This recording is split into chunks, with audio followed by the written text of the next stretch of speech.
All right, practices on Saturdays will be open, just so everybody knows, to the public. We're practicing on our practice fields, so you're more than welcome to come out under the lights. It'll be fun. In the stadium or on the practice? I believe it's on the practice fields. We'll confirm and send something out. If the game fields are in certain conditions, we'll transfer it to the game field. But I kind of like the environment of the fans on the practice field under the lights. I kind of enjoy that. Are we going to get the "We Are the Champions" every day, or is that going to taper off at some point? I think the guys have tuned it out, which was the whole goal, is to be able to tune out all the outside noise and just practice. So we may be able to change that up, because I like that song and I'm starting to hate it, which is unfortunate because it's such a great song. How has this spring roster compared to your, not just ASU, but just your time as a coach and what seems possible for this team? Yeah, we have some depth. You know, when we rotate guys in and out, or we have some guys go out, or we hold some guys out, and the next guy goes up, it's not, oh crap, this guy's out up front, so we can't play our right side of our O-line because we don't want to get somebody hurt. We have enough depth that people can play with each other, and we can intermix a little bit of ones and threes, which is a huge positive. Like I tell the guys, talent's talent. So many teams have talent, so great, we have talent. Like, that does nothing. Like, who cares? It's about the effort. It's about taking care of the football. We were one of the 5 best teams in Power 5 football last year, and taking care of the football. 4 of those teams participated in the playoff. One of those teams, Colorado, had the best season they've had in ages, right? So there's such a correlation between the little things that we did last year. If we don't take care of those things and we're bottom 5 in turnovers, we won't even make a bowl game, right? Because that's just how it works. So we got to continue to do the things that got us there at an elite level, and that's the challenge. Coach, you said on Tuesday that you're not going to guarantee any of the running backs any playing time right now. Obviously, never becomes the depth chart or anything like that. How much of a message have you been trying to at least spread that to really the entire roster as a whole, particularly to guys who maybe feel like that this is a spring where they are trying to prove themselves? Yeah, I mean, well, some of the roster has earned the right to be a starter. Xavier Alford is our starting safety.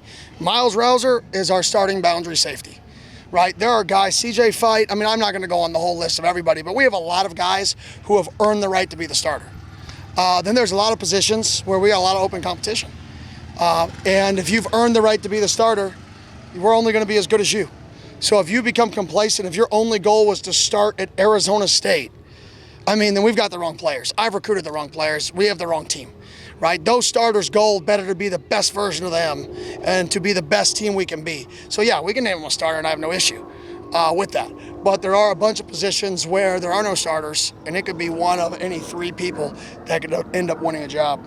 Was the finishing reps aspect that you talked about on Tuesday, was that better today? Drastically better. Like I said, I did a bad job on Tuesday, coordinating with the officials. Our guys rose to the occasion today. I was very impressed.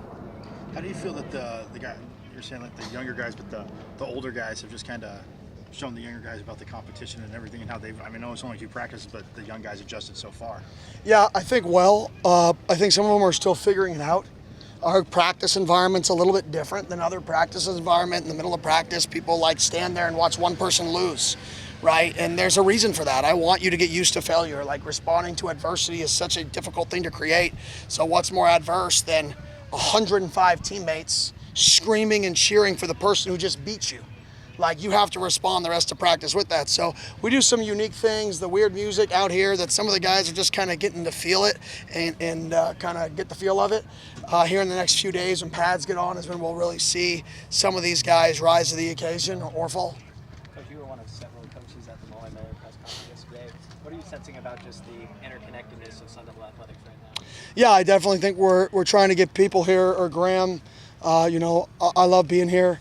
Obviously born and raised here. This was always been one of the dream jobs of mine. So to get some people around here like Coach Powers, Coach Hurley's been here so long, that really love just being here, I think it's starting to show. And I think in order to win, especially as an athletic department with so many sports, you have to win, because you have to sell out seats in all sports. And the only way for us to thrive as an athletic department is every sport. We can't have a weak link. Because we're such a big university. So we need every single sport to pull their weight and do their part, put butts in seats, win games, graduate players, all of it in order to really thrive. What kind of immediate impact can AJE have this year? Big. How so? He's physical. He studies and cares at an elite level. His care level is elite. And when you're a guy with that size, that athleticism, and your care level is that high, you usually play early. And our tight end room is deep. Our tight end room is good. And it's a challenging room to crack, but it's our job as a staff to get the best players in the field. And if AJ proves and continues in his trajectory, then he may be a guy that we have to get on the field. It's not, I don't play people, they make us play them. He may be a guy that makes me play him. What does expanded on-field staffing enable? It allows us, special teams, our full 10-time coaches don't go special teams other than Coach Regal. So it allows our tight ends and tackles to work with SOG and Coach Mons when we're in punt, when tight ends aren't on punt, and work tight end tackle combos.